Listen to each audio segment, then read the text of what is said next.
In this video, I'll show you how to fix that your PC is randomly shutting down.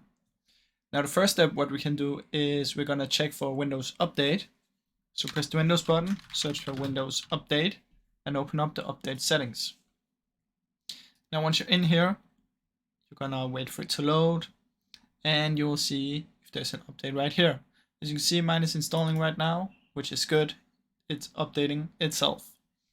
So make sure to update it if there is an update. The second thing you can do is press on Windows Security.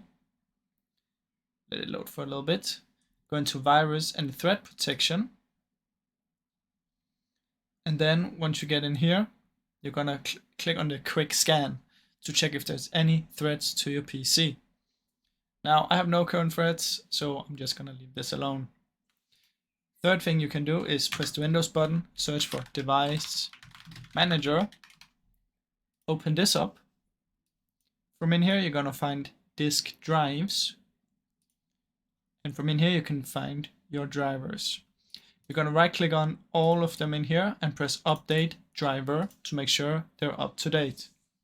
Now after you've done all of this, hopefully your PC will stop shutting down on its own. And if you enjoyed the video, please leave a like and subscribe, as it helps me out a ton. Thank you so much for watching.